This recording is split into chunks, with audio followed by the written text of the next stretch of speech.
Hello, my name is Flora Delargy. I am an author and illustrator from Belfast, and this is my book called Rescuing Titanic. The story follows the actions of the captain and crew of a passenger ship called the Carpathia, and it's about how the Carpathia managed to save over 700 survivors from the sinking of the Titanic. It's a story of compassion and of bravery and of doing the right thing under extreme pressure. I began working on the idea for the book in 2019 while I was a student on the Children's Book Illustration MA at the Cambridge School of Art. I had been looking for a narrative non-fiction subject to illustrate, and when I came across the story of the Carpathia, I was immediately drawn to the bravery and the heroism of the captain and the crew. I was able to use my time on the course to experiment with different materials such as pastels, collage and watercolour, and this helped guide me towards the final tone of the project and the atmosphere of it. I also spent some time drawing Edwardian people based on contemporary footage that I found online. It was useful to observe how people carried themselves and the type of clothes that they wore in that period.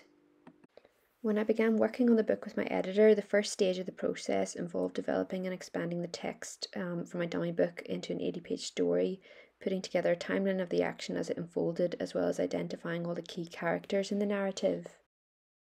I began making lots of thumbnail drawings of each spread, which helped me to plan the general layout and think of the structure and pacing of the book as a whole.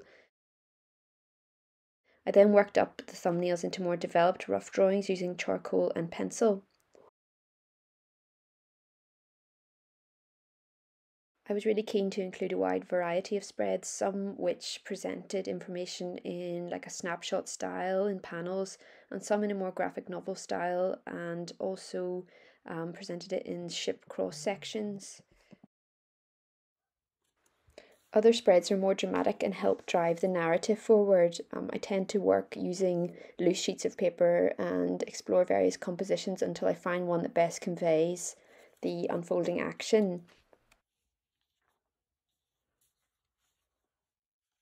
In terms of materials, I have a bit of a mixed approach. I try to keep illustrations fresh by using a mix of things like charcoal and pencils, oil pastels, watercolour, some granulation fluid which helps add a wee bit of texture to washes of colour.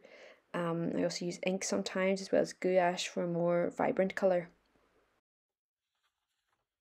Most of the action unfolds in the middle of the night at sea, so deep blues were always going to feature quite heavily in the artwork, but I also wanted to contrast these sort of cooler blue tones with more brightly saturated ochre and yellow, warmer tones. I attempted to limit my palette as much as I could to keep a consistency to the artwork. I want to say a big thank you to the judging panel of the Klaus Flugge Prize for selecting my book for the shortlist. I am just completely over the moon about it, and I just also want to say a big thank you to everybody at Quarto and Wide Eyed Editions for making this book with me, and just a final thank you to anyone who has read and enjoyed the book, and thank you very much for watching.